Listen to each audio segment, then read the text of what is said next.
You're listening to episode 3 in our ADU miniseries. In this episode, Stacy and I sit down with Troy, who's a lender here in Denver that specializes in ADU financing. So enjoy the show, and also make sure you check out the website for all the resources and all the other shows as well. Enjoy. Welcome back to the episode in our ADU series. Today, we're going to be talking about financing in the ADU space. As we mentioned in the first episode, it's a nuanced topic. So we do have an expert here today to jump into all the details, and he specializes in ADU financing. My co-host is Stacy Rosansky. Stacy, how are you today? I'm doing good, Chris. Excited to talk about the financing side. I know. Well, you're our in-house ADU specialist, so we're going to jump into some great questions here with our guest, Troy Williams from North Point Bank. And if people have listened to the ADU series we published like 3 years ago, you were actually one of them, Troy. So glad to have you back. Oh, it's great to be back. Yeah, and I'm interested in the updates on here. Before we jump into everything, I want to ask, how did you get into the ADU financing space? Because that is a very niche industry. Absolutely. I ask myself that question all the time. So I'm relatively new to the loan space. I've had a background in software sales. I did that for 25 years. And I mean, it was fun. Denver's a great market to do that in. But it wasn't very fulfilling. So like when you close a software deal, not a big deal. Mm-hmm. And so I wanted to find something that I could sell that really changed lives. And I found that in, just doing regular financing. And, because really when you help someone close a house and you get into it, whether it be a first-time home buyer or if it's a multiple home buyer, it really can make a difference. But what I soon found is obviously this market here in Denver is challenging. There simply just isn't enough houses. And let's face it, there are about 10,000, maybe 20,000 loan officers out there. And so I really wanted to kind of find something that worked for me, that I could get excited about, that I could be passionate about, that really made a difference in people's lives. Just about that same time, my mother's husband passed away. Mm. And I live over by Cherry Creek Reservoir. She lives over by Chatfield Reservoir. So she was in a big house all by herself. And every time I needed something, or that she needed something, or if I was worried about her, that's a 40-minute drive for me. Yep. And I thought, oh my gosh, she's not ready to, to go into a home. She's not ready to, get anyone living in her house at that point. But I just can't have her that far away from me, because really that it was nerve-wracking for me. And I know when she needed me right away. So I was, what's the solution? And so I actually had a customer came to me and say, hey, here are these things called ADUs. I'm like, that's perfect. I'd love to put that in my backyard, have my mom there. Now, unfortunately, where I live, they don't allow them. But because of that, it forced me to do the research, find out, man, there are so many people in that same circumstances where you got an elderly mom, you have a grandparent, or just any relative that really not ready to move into an assisted living, but they need something close by. And so that's why I started looking at it. Okay. And so that just led you into the whole ADU space then, and your business, your mortgage business evolved over there? Yeah. And, like I said, I'm really passionate about it. When I first started doing this, I thought, man, I'm going to do everything. I'm going to sell the land. I'm going to buy the houses. I'm going to do the construction. I'm going to go paint the walls. I mean, I'm serious. I wanted to do every aspect of it. And because of that, I really was just a sponge looking for as much information as I could. First thing I figured out is there's no way in the world one person can do that. It's just too much. And so what I figured, let me stay in my lane. Let me focus on what I know I could do best. But based on my background in the past, hey, how can I be a connector? Because that's the one thing I found amongst many things, is that it really takes a big group of people to get these things done. It's not just one person. It's your realtor, it's the builder, it's your finance, it's your zoning person. Because, like I said, it is so detailed as far as what you need to do, and every city's a little bit different. And so my role now is, obviously, I'd love to provide financing. Not all the time I can, and sometimes there are better options out there than me. But what I also take pride in is I'm a great resource. If you go to my website, I work for a bank, but my website's called Finance My ADU. Go on it. It's a great resource. I've got some good case studies as far as here's some people that have gone through the ADU process. Here are kind of their thoughts and what motivated them. I've got a great list of builders that you can access that you can maybe start talking to. And I also have a zoning page where you can go into the different cities and kind of look up, hey, what's the zoning in the city I'm looking at? Because it's not in all cities. The list is growing. Yeah. And I'm sure I probably need to update it right now. Dude, this is a great resource. Yeah. And you touched on it a little bit. So, and all the people that are coming to you and looking to finance, or build an ADU, kind of what's your typical borrower profile looking like? Sure. And I see probably three very distinct customer profiles. Probably the biggest one would be someone, hey, I've been in my home for a while and I need a place for my mom, right? Where I want her close, I want it there. But then I also, want to look down the road because she's not going to be down there, forever. So I'm looking for something where, hey, I don't have to leave my house, that I can build because I love my neighborhood. I can have a brand new unit. It could be on top of a garage. It could be on the ground. So it's very accessible. And then maybe down the road, then I could move into it because I don't need a big house at that particular point. Maybe my kids have gone or whatever the case would be. So I see a lot of customers looking for that. I probably the most calls I get is obviously for the investors. Someone says, "Hey, man, I really want. This is a hot market, and how do I get involved in it?" And I hear a lot about the Airbnb because there's a lot of money in Airbnb. Oh yeah, Colorado's a top market, and there's strong cash flow there. Yeah, and it's year round. It's not just ski season. It's not just summer concert season. It is, and I've got some stories of. It's year round. Getting people to rent out and pay top dollar for it. Yeah. So they're looking to do that, and they want to stick their toe in the water. They want to say, "Hey, I'm comfortable with the investment I've made in my property. I don't know if I'm ready to look for a whole new house, or maybe I've looked at another investment property and I didn't want to buy a condo out in Aurora, or I didn't want to buy a condo in the outskirts of town. I want something close that I can manage, I can keep an eye on, and something that's new." Because that's a great thing when you build an ADU. It's like building a brand new house. Right. It's under warranty. You got all brand new appliances, brand new paint, carpet, flooring. It's brand new. It's immaculate. So, the question I'm most eager to ask you about is just kind of getting the nuances of financing. Because 3 years ago when we did our first podcast, and I know financing has changed some, but financing ADUs has been one of the difficult pieces of the puzzle among a couple of things when it comes to ADUs. And I know people have a hard time getting the cash to buy it, the appraisals. But from your perspective, can you give us just a overview about the financing options? So let's use one of the examples. Hey, someone owns a property and they want to build an ADU there. Yep. What are their options and what considerations should people consider as they look at the financing side? Sure. Excellent question.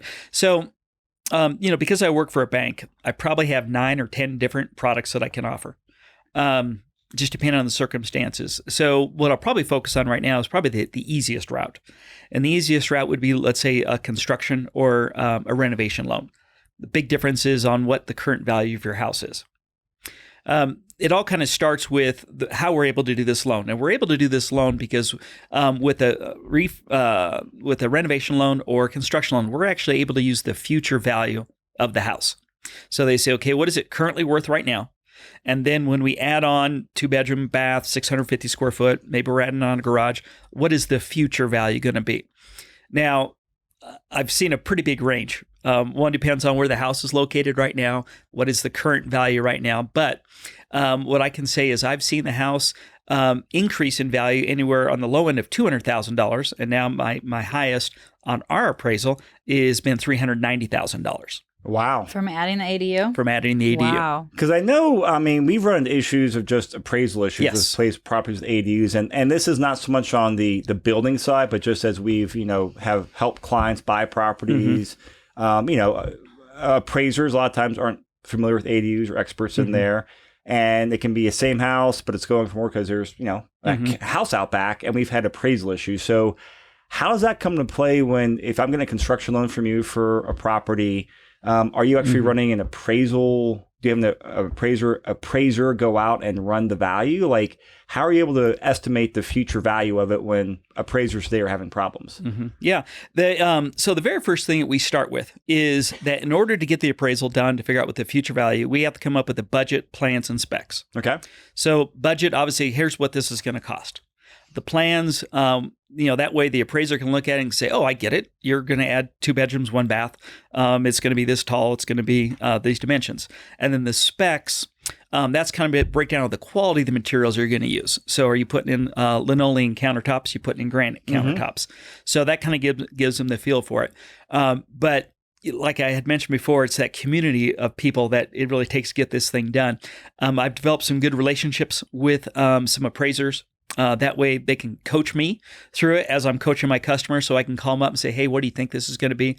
And then when the appraiser gets assigned, I make sure I reach out to them and say, hey, here's what we're doing here. Do you have any experience with ADUs? And hopefully they say, oh yeah, I've done 10,000 of them, then I'm good to go. But if they haven't, so I just say, hey, here's what if you talk to 10, how many have experience? How many? I'm totally curious. Like it's I would probably say so. For my bank, we use what we call Mercury Network. So it's I can never pick an appraiser. So we put it out there, and the ones that I have access to, let's say I have 6 or 7 that we consistently use. I bet you probably 5 of them have done an ADU appraisal for me. So it's getting more and more out there. Yeah. So would you say that, with these numbers of the future value, is it often that it's coming at the appraised value is coming at either at or more than the construction costs? Yes, absolutely. Every time? Yes. Yeah. And the toughest part about that appraisal, so, coming up with the cost, but it's the comps. And that's why it was so hard to get that ball rolling, getting that flywheel push. You push on it, keep on pushing, and finally it gets going. We're at the point where we're able to find enough comparables because when we do an appraisal, one needs to have an ADU. Mm-hmm. Now we can do adjustments on it because, like I just did one. The only comparable we found, someone had a garage in the backyard that they converted to like a yoga studio workshop. So it had electricity, it was up to code, it had plumbing, but obviously it wasn't a living quarters. So the appraiser was able to make adjustments to get it up to the value because it fit our criteria as age of house and size of house and so forth. Okay. So the most common way to finance ADU is to use a construction loan. Yep. So you go out there, you look at the current value, you look at the future value like we talked about, get the comps, get the appraisal report, and then what are the terms like on construction? So I'm assuming the scenario is I own a house. Yep. I have my existing loan on there. And then what's the construction loan look like on top there in terms of like term and rates and all that stuff? Sure. And I know you're limited on what you can say, so answer what you can. Yeah. Stay in compliance. Probably the biggest factor on that is what we're looking at, what the total cost is. And I want to make sure everyone kind of realizes this is a refinance. So whatever you have in place, and I'll talk about that more in a little bit, but whatever you have in place, we're going to refinance that, plus we're going to secure the funds needed for the project. We're going to put that in escrow. I'll give more detail on how that works and how the builder gets paid. So with that, it really kind of, like I said, it depends on where your starting point is because I've got 2 products. One is it's actually conventional and it's a Fannie Mae product. Okay. Meaning I've got constraints as far as my loan limits. Now, and we already the good news is we just found out last week what the new loan limit's going to be next year for Fannie Mae. So with a Fannie Mae loan in, let's say, Denver, Colorado, I can do my first mortgage. I can go up to $625,000. And that's the 2022 rate, right? Yes, that's or the 22. Limit, I should say. Yeah. This year in 2021, it was $548,000. So we took a pretty big jump, almost $75,000 or over $75,000. So if it can all fall under that, then that's going to, the refinance plus the cost of your construction, then we'd put you into one of those. All right. Okay. The next one, let's say if you're slightly over, then I have a second mortgage. So we can do a combination of first and a second. And so that would pay off any of the difference. Now, the first, because it's a Fannie loan, it's a 30-year fixed rate. Rates are still low to mid 3s, depending on credit and loan to value and so forth. So that's a great product.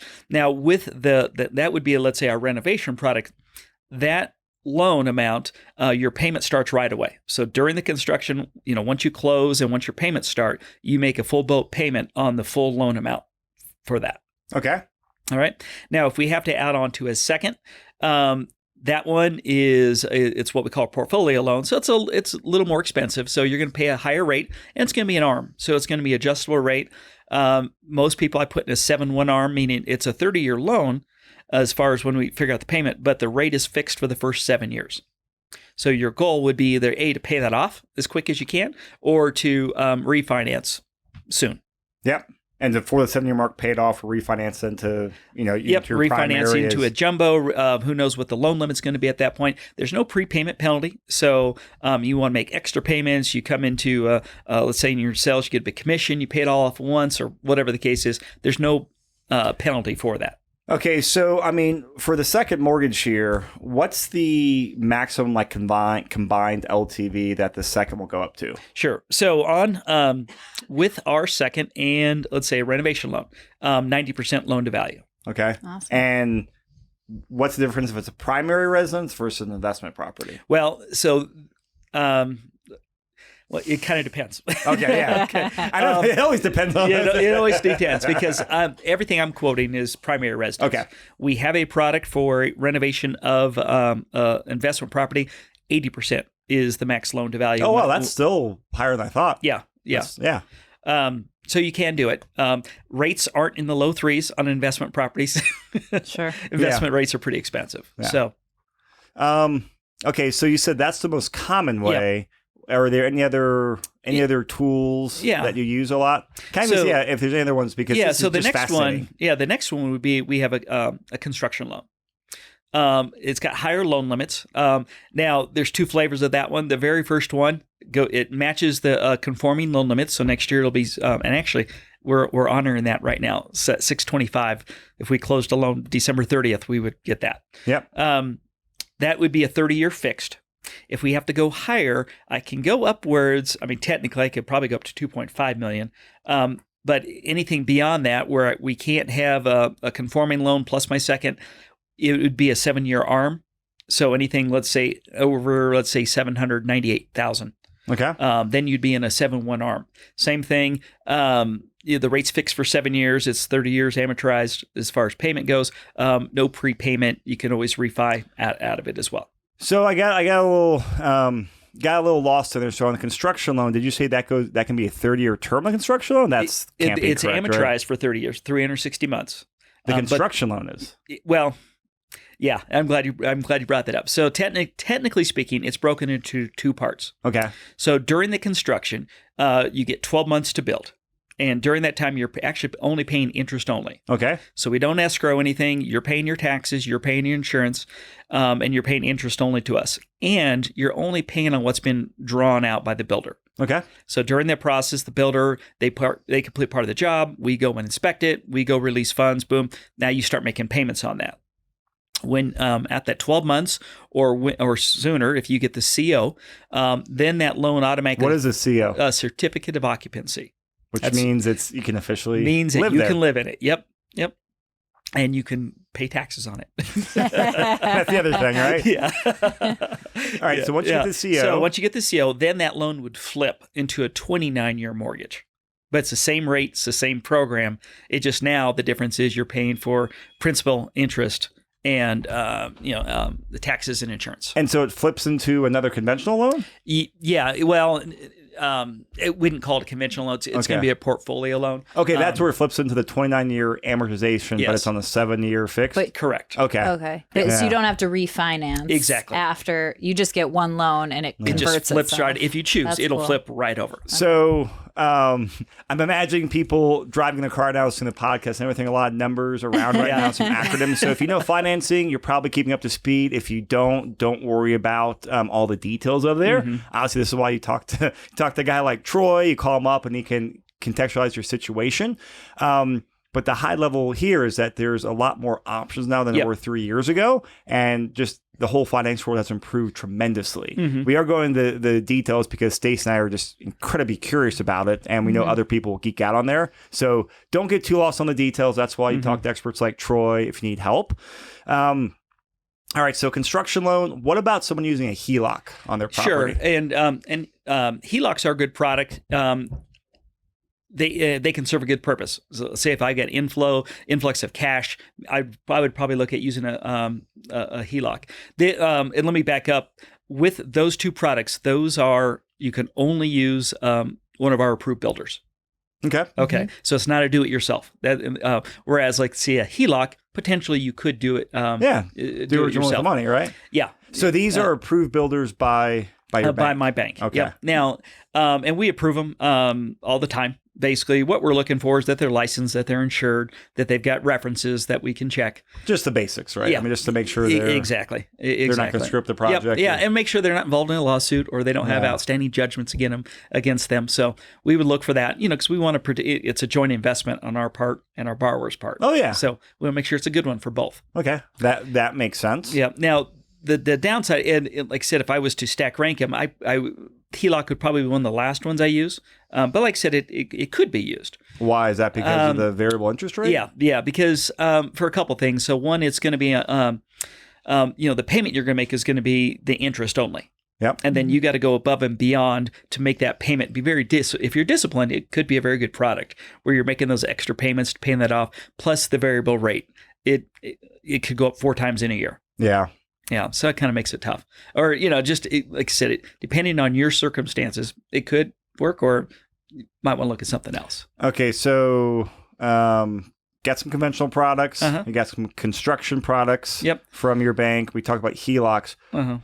What other products are in there? Sure. So another one we'd look at is, and I also kind of want to just reconfirm that that construction and renovation is on a refinance, could also be on a purchase. We could talk about that a little later on as well.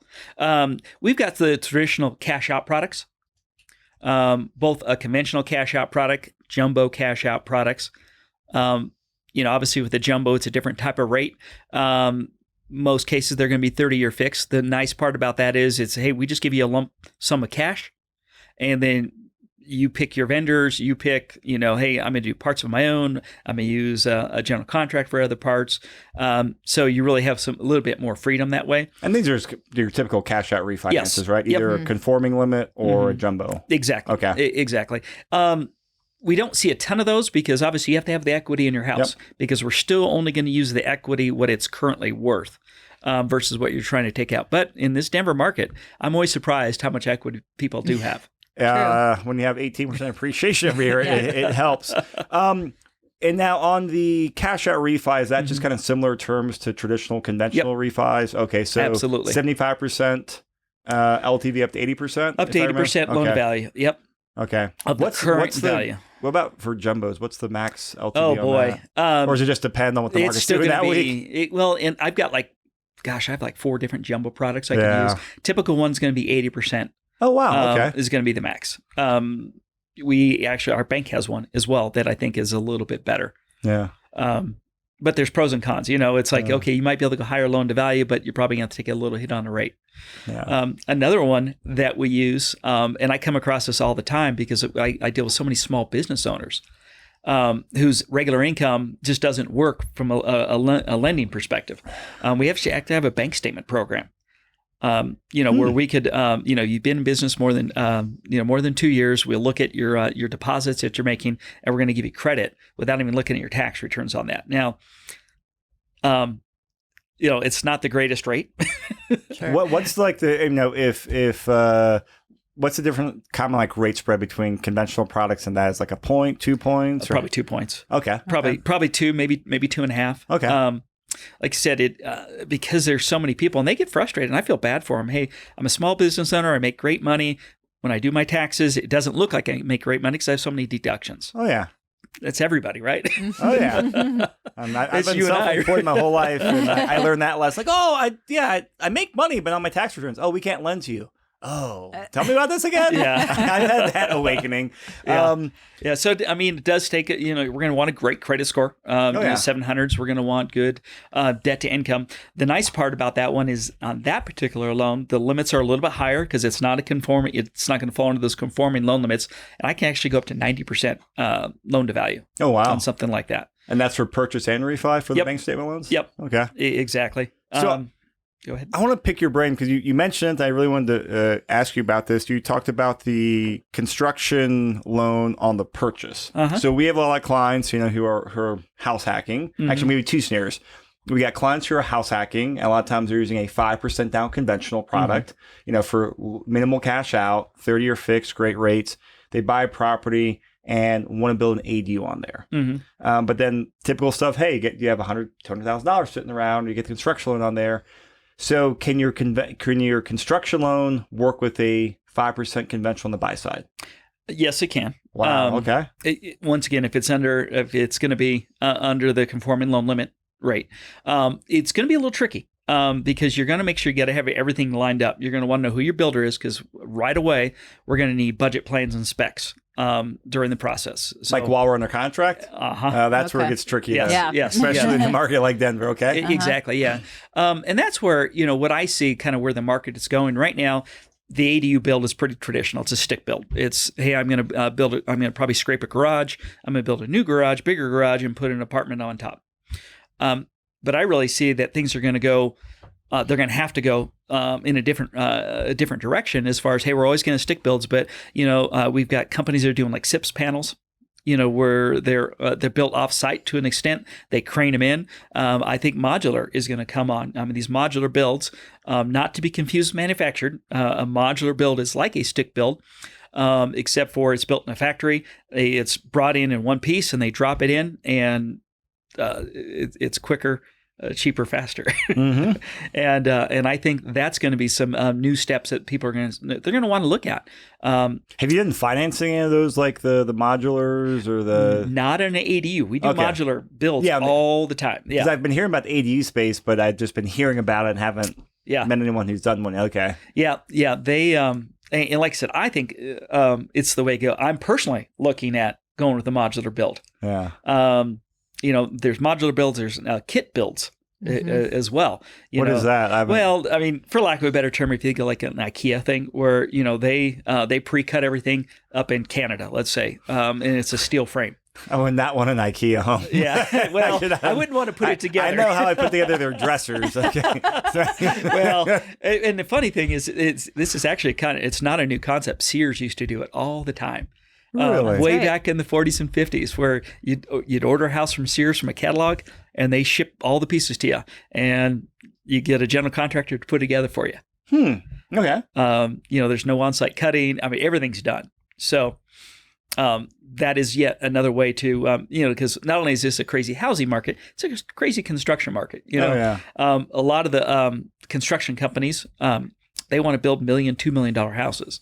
So that's why I want to identify the builders that I can work with, that we can work with, that are willing to specialize in ADUs, that enjoy doing it, and get all the zoning variations and all the nuances that they're going to need to expect with an ADU build. So what's the typical price range of ADUs? Because I mean, you see a lot of transactions, and you're in a different seat than we are in the team as deals get done. As clients come through, building investment ones, building ones in their backyard for mom and dad or Airbnb, whatever it is, what's typical price range or, prototypes you see or avatars? Yeah, that's a tough question, but I can tell you what I've seen. So I've seen some very, very high-end ADUs. I mean, like you wouldn't believe they are themed, like it's a movie theater themed where it looks like you're walking into a movie theater with the, top dollar, but I tell you that sells well on Airbnb. It is a unique experience, and people are willing to pay for that. I've also seen bare bones. Well, I know Airbnb. What's the? I know it's gonna be $300,000, $400,000. Yeah. Oh, yeah. Those are probably between $350,000 and $450,000. Wow. Yeah. Okay. But if the house that you're starting with is already $1 million property, it makes sense, right? It makes sense. The other thing I would think about that as well from an investment perspective, you talked about an 18% return. Well, if your house is already $1 million, you bolt on another $400,000, so now you're getting 18% on $1.4 million versus 18% on your original $1 million. Yeah. So over time, you'd want to do that route if we're going to continue to grow, and I don't see any signs of this letting down. So what's the lower end? Yeah, so the lower end in the I would distinguish it between what they would call a cottage house. So the typical ADU is what they call a carriage house. So that's a garage underneath, 2-3 car garage with an apartment on top. Mm-hmm. You can go probably the least expensive is what they call a cottage home. And that's just they drop the house right in the backyard, nothing underneath it. I've seen them for as low as $220. So those are good for once again it gets back to if you got an elderly family member is going to live there, or I've got another one. She is actually going to be a caretaker for a friend, where a friend needs handicap accessibility. Okay. And she can't have stairs. So it's just a flat, cottage house in her backyard. So about $200,000 is the lowest ADU you've seen? Yep. Yeah. And so with all the ones you've done, with these different loan products you talked about, construction loans, all that, you've never had issues with hitting the estimated value on the takeout finance side on the appraisal? So, we wouldn't be able to do the loan, if they come back. So a couple things would happen. Let's say and this happens frequently, the appraisal comes back and it's too low. Mm-hmm. So a couple of things has to happen. One, we kind of review the plans with the appraiser, saying, "Oh, hey, did you know that what this is?" Or maybe they didn't find a good comparable to what we were looking for. And so this is before we actually issue the construction. You're talking about even before. This is just when I'm getting you pre-qualified. Okay. When we're trying to get this loan approved. So how does it work? So let's say I get approved through there. Then 2 years later, I get to all the zoning and everything. It's built. I get my CO 2 years later. Mm-hmm. Does it get reappraised again, or is it still off that initial appraisal? So let me back up a little bit on what you just did. So generally, here's the typical life of our loan. So you would come to me. I would get you pre-qualified. Right? I'd say based on your income, based on your debt to income, based on your what we can anticipate the value of your house plus the ADU would be, here's what you can afford. All right. Okay. Then we start, just like a regular loan, we start working documents. So I need tax returns, I need check stubs, I need bank statements, and all that. During this time, you're identifying your builder. All right. You find the right builder, you get the right plans, you get the budget, you get the specs. Then we start working. We would, now at that point, you could choose, and everyone's just a little bit different, because you could apply for the permit right then and there. It just depends on, do you have extra cash to pay for the permit, or do you need it to roll into the loan? Mm-hmm. Or some builders, and it just depends on the builder, sometimes you got to pay your architect fees right up front before they can get you any type of drawing to get you the permit. So let's just take the permit off the table. We start the loan. And it generally takes about 45 days for us to close the loan. Okay. Our clock starts ticking then. So that's 12 months. So that's why I kind of want to make sure you didn't think it would be 2 years from there. Yep. So generally speaking, at that point, by the time we close, they've already applied for the permit. Okay. And they certainly probably already have all their design and their from the architect and whatnot. And then that's when it would click. Now, we will do a closeout appraisal when you get the CO, but that's really to kind of check boxes, just to make sure, hey, they said it was going to be this. Is this where it turned out to be? Never, ever, ever have we had an issue. Now, I have other customers that will choose to do, as a matter of fact, I'll share you a great story, probably one of my favorite stories, where they did a separate appraisal after we were all said and done. And it was just amazing what happened. So I'll try to go through this real quick. So it started out, the guy bought his house 2019, and he paid $580,000. I think he put 20% down. 20% down, right?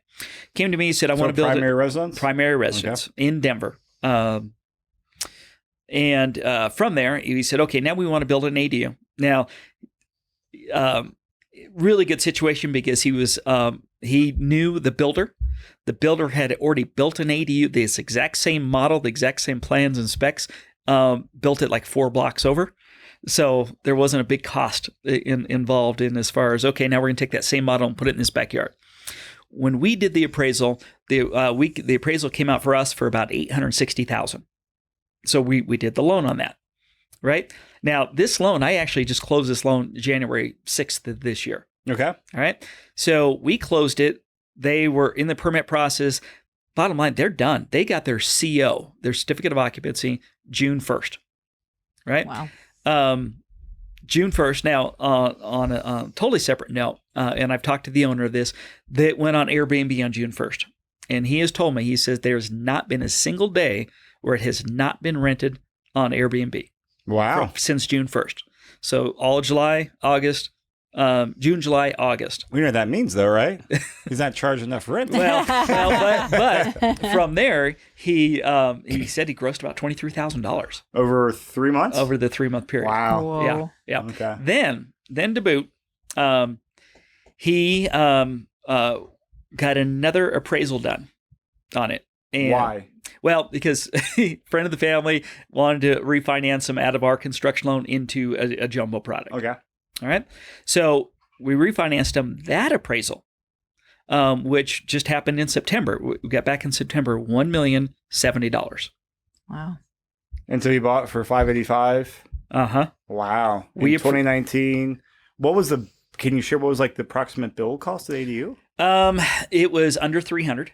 Okay. And I know that I think that they were $27,000 under budget.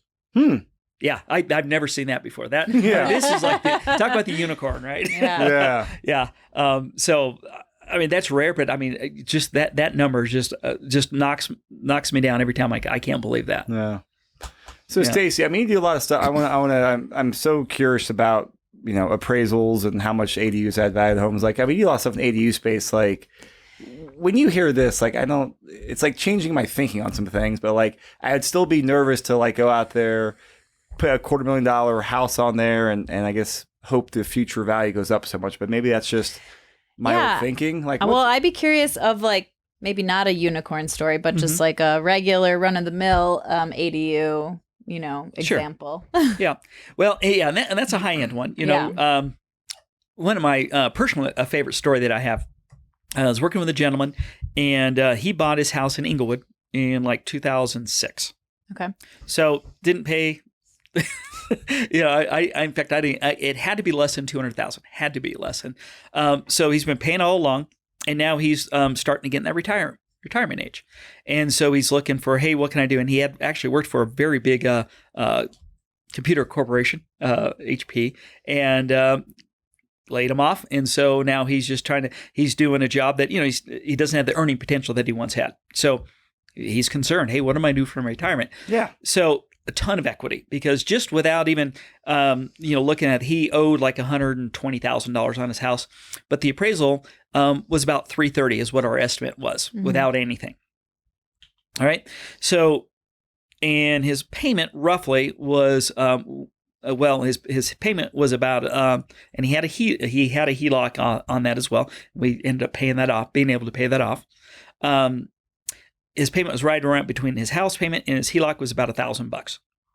And then he had some other credit card debt, which took him, his total bill was like $1,700 a month. Okay. Right. So we were able to do the loan. And we're going to get the CO on it, real soon. I'd say probably within 2 months. We did the appraisal with the finished product. It came up to like $516,000. So that bumped the house from that $330 up to, actually, no, I take it back. It was like $538. It was the number. And with that, we were able to, so his payment now with, we refinanced what he had in, the $120,000 that he owed, plus the cost of the construction.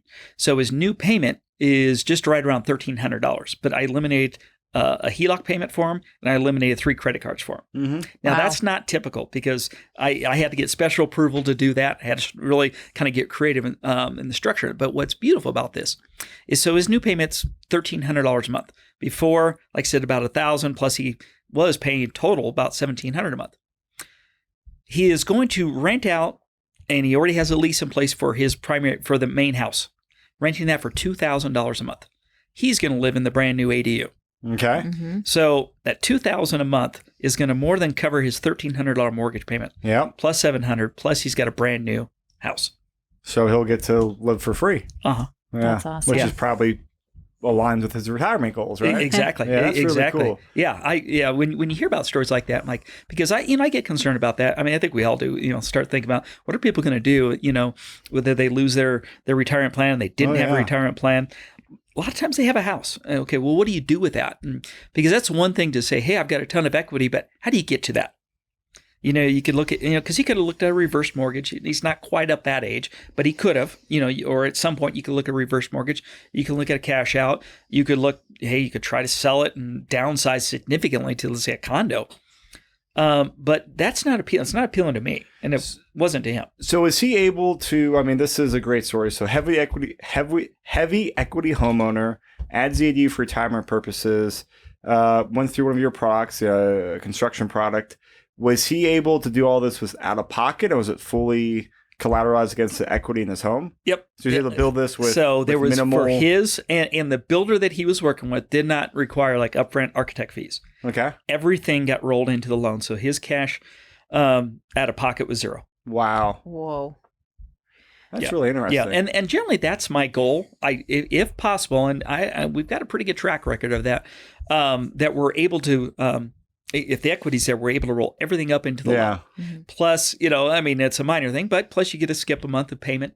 Yep. Plus you get your escrow refunded, so you get a little cash back as well if needed. But like I said, that one I had to get some special approval to get because like I said, what really worked was paying off that debt for him as well. Oh yeah, and building the ADU. And that's just great job on you just looking at the global debt picture, and you look at all the levers and you put the best product together. Yep. So as we start wrapping up here, we're getting up against the hour. I want to ask you a question just outside of financing, because we could talk about that for days. And it's so nuanced that if people want to do it, they also just need to have a conversation with you. Yep. And we'll give all the contact details in a minute. But where do you see the ADU market going in the next couple of years? Mm-hmm. Yeah. Just imagine 3 years doing another podcast. You're going to come back and say, hey, here was my crystal ball 3 years ago. Then we'll play this section back. Yeah. Well, yeah. Well, I think that the ADU market here in Denver specifically, I think it's going to blow up. It's been growing. I get calls all the time. The example I would use of potential growth would be California. So California made a statewide law that says, hey, you can build ADUs. So in Colorado, it goes city by city, county by county, whether you can build an ADU, but they build them everywhere. And, the market out there, it's even crazier than ours. Last year alone, in Los Angeles County, they pulled 4,900 permits for ADUs. Wow. Yeah. Now, the caveat with that is their ADUs are a little bit different than ours because they can convert just a garage, the bottom half of it, and say, hey, I don't want to park my car there anymore.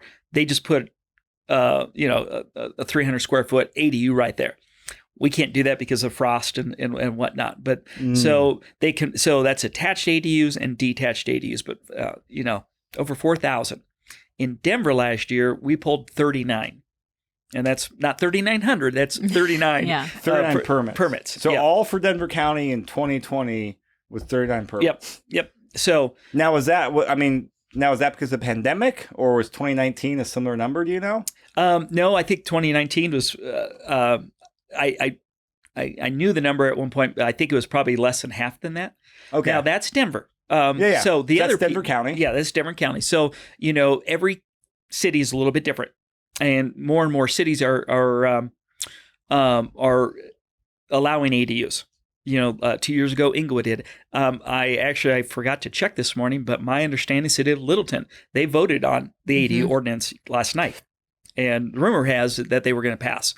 Yeah. So I need to go see if that passed or not. Did you follow that? Or? I didn't check either, but yeah, I was I was following that. Yep. Castle Rock just introduced it. Do you have any idea, just for, a sense for how many permits were pulled total, Denver Metro? Oh boy, that would be a tough one. Okay. That one, it would take a lot of work to get that. Oh yeah. Because the that's system. Why I'm asking you to see if you did the work. Yeah. The systems just don't talk like that. But it's amazing. When I first started doing, I think I had 11 cities listed on my website where you can go and check your zoning code. I think it's up to 17.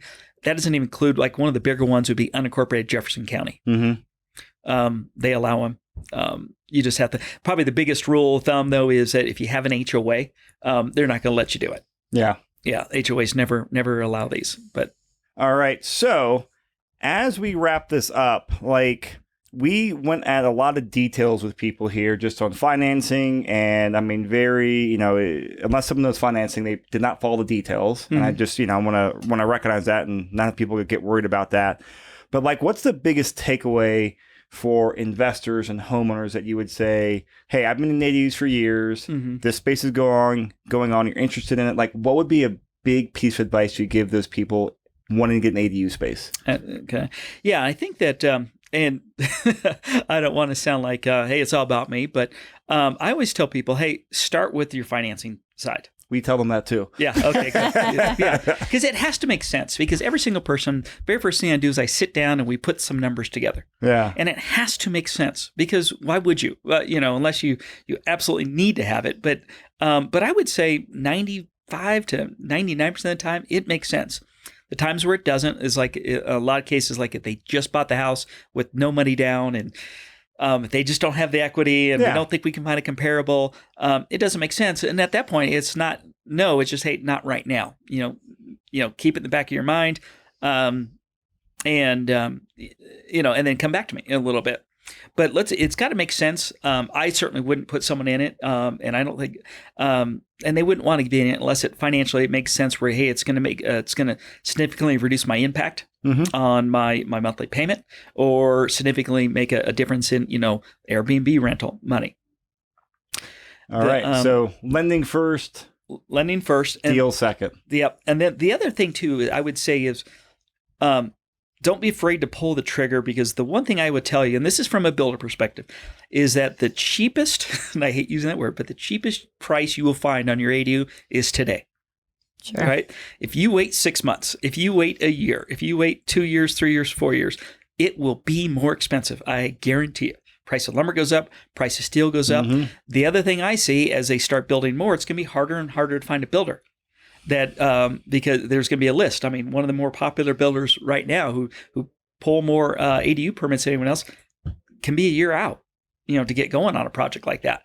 And you just don't want to get held up by that because you waited and you wanted to kind of kick around, because you can always start the process and you can always work it. And we can say, hey, let's put a pin in it for a little bit. I'm okay with that because I talked to a lot of people and no one ever truly backs out, but they say, hey, I need 3 months. Something's coming up, or I'm going to wait for rezoning or whatever the case is. But we can start the process. We can put a pin in it. We can come back to it. But the sooner, I think, the sooner you do it, that's the least expensive you'll find. All right. I like it. Awesome. All right. So as we wrap up here, Troy, I mean, people know you're a lender. You work with North Point Bank. Yep. You specialize in the ADU financing space, as a niche you focus on. What is your website again? Because I've been there before. Yep. It's a great resource and people can contact you. What's the domain? Yeah. So it's Finance My ADU. Yep. So financemyadu.com, right? .com. Yep. So great domain, and we'll put in the show notes. But Troy, thank you so much, man. This has been a pleasure.